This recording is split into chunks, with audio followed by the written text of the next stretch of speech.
பரவாயில்லையே ரொமான்ஸ் காட்சிகள்லாம் வச்சிட்டாங்களே அப்படின்னு நம்ம நினச்சிக்கிட்டு இருக்கும் பொழுது அதெல்லாம் இல்லை. இனிமேல் ஃபுல்லாக அழுக காட்சி. 2 நாள் ரொமான்ஸ் பார்த்தீங்களா, நல்லா இருந்துச்சா? இனிமேல் பாருங்கள், ஒரு 10 நாளைக்கு வந்து கம்ப்ளீட்டாக அழுக தான் அப்படின்னு சொல்லிட்டு இப்போ காவேரி அப்படியே சோகமாகவே இருக்க, ராகினி வந்து அப்படியே திமிரா பேச, உடனே சொல்லு அவர்கிட்ட சொல்லு போ அப்படின்லாம் வந்து பேச, இவங்க வந்து தலைவலிக்குது, நாங்கள் போய் அவர்கிட்ட வந்து இல்லை நான் ஒரு மாதிரி எனக்கு தலைவலிக்குது, நான் வெயிலில் போய் ஷாப்பிங்லாம் பண்ணல அப்படிங்கிறாங்க.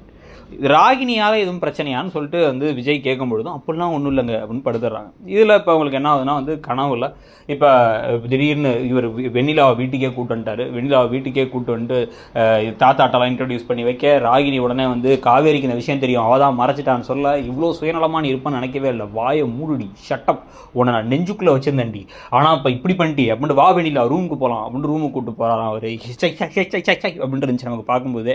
உடனே அதை வச்சு வந்து உடனே இவங்க அப்படியே அழுதுகிட்டே நிற்கிறாங்க, என்ன விட்டு போகிறாரு அவர் அப்படின்னு நைட் அழுறாங்க. காலையில் ஏற்கனவே அழுதாங்க, திருப்பி அடுத்த நாள் காலையிலையும் வந்து இப்போ எப்படி என்ன பண்ணுறதுன்னு தெரியாமல் அழுதுட்டு உட்காந்துருக்காங்க.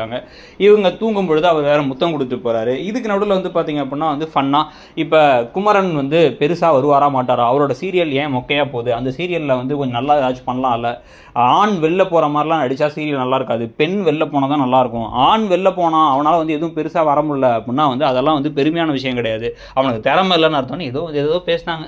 ஸோ அதை வச்சு வேற கொஞ்சம் நேரத்தை ஓட்டிட்டு அதில் வேற நடுவில் கங்கா கோவப்படுற மாதிரி காட்சிகள்லாம் வச்சுருந்தாங்க. ஸோ இன்னுமே அழுகை காட்சிகள் மட்டும்தான் ஓடிக்கிட்டு இருக்குங்கிறத பற்றி உங்கள் கருத்து என்ன, இந்த சீரியல் இப்போ எப்படி போகுதுன்னு நினைக்கிறீங்கிறத சொல்லுங்கள்.